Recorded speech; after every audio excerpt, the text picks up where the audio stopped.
What's going on? What's going on? What's going on? Johnny Clyde here. I ain't made a video for y'all in a minute, but something struck me funny the other night. I was sitting here chilling, thinking about what subject I wanted to tackle, whether I just wanted to tell a story from my past or do something a little bit more current. But then the idea just jumped out at me.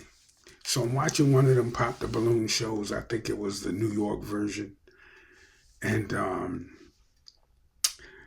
the host asked the brother what was one of his deal breakers. Why he'll leave a broad alone, why he won't mess with her no more, why he ain't gonna call her, why he ain't coming back to her house. Deal breaker, you dig me? So the brother said hygiene, bad hygiene. And I'm like, shit, these grown ass women, I'm sure they wash their ass.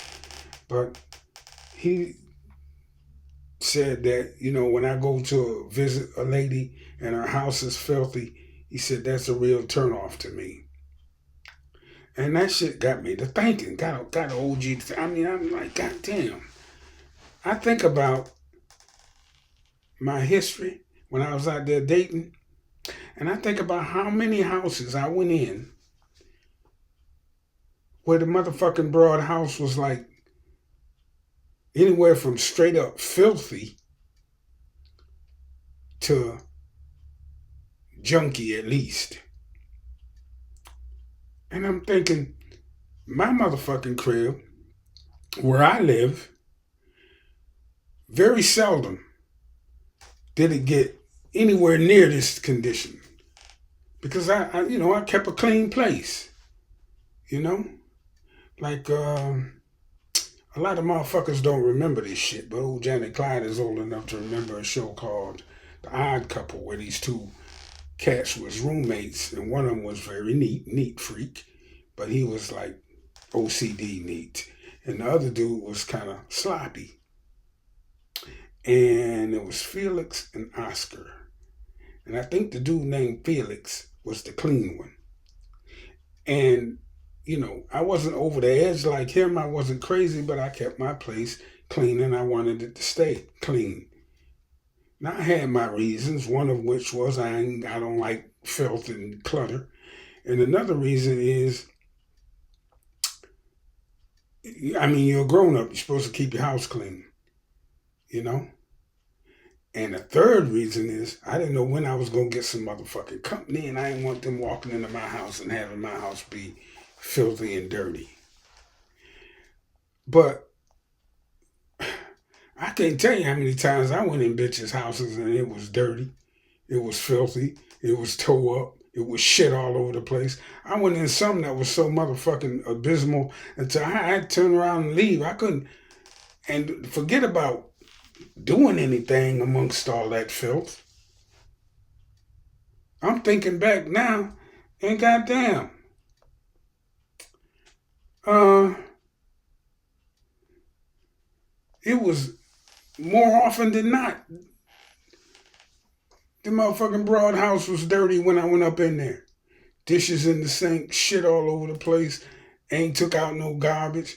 They got one. The only thing you could go into was the bathroom, where it was clean and neat. You know, everybody wasn't like that, but most of them were. When I went over to a woman's house, and I don't care how much money she made, that didn't have shit to do with it. The motherfucker be tore up.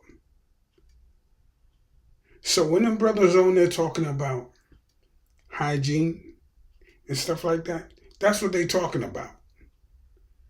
That's what they talking about. Um, as far as their body and how clean they was, usually they'll, run to the bathroom before anything got, too personal. And that's okay. That's okay. But when you walk in a motherfucking place And the first thing out of her mouth is, "You're going to have to excuse my house." You should turn around and motherfucking leave. Because if a woman ain't adult enough to keep her motherfucking place clean and orderly and put away, then she ain't the type of woman you want in your motherfucking life. She just ain't. I'm going to give a big shout out here, though, to one woman that I knew that was very, very clean and orderly. And she got it from her mama. And I go ahead and tell the truth. It was a woman I dated when I was in high school. Her house, everything, open the refrigerator, everything clean and orderly and in its place. The rugs are always vacuumed and neat, and everything is. I mean, she was OCD. She was a sweetheart, but she was OC goddamn D. I mean, you'll be sitting in a chair, and you'll get up to go pee, and you'll come back, and she done straighten the chair out that you were sitting in. That kind of OCD. She got that from her mother, though, like I said, and she carried it on into her life. And I'm sure right now, her house is impeccably clean and neat. And so is her daughter. But she was the exception, or one of the exceptions, that proved the rule. So when a motherfucker say hygiene is important, hygiene is important, hygiene is motherfucking important, believe him, because it is. Motherfucking women out there thinking they the motherfucking prize and I am the table and all of that bullshit. Go home and clean up your fucking house. Ain't nowhere in the world a single man living by himself house should be cleaner, that much cleaner and neater than yours, and you're a female. I don't know. So, if they say, "Excuse my house," you got to excuse my house. Turn around and motherfucking leave, because that ain't what you want. Anyway, Johnny Clyde, and I'm out. Peace.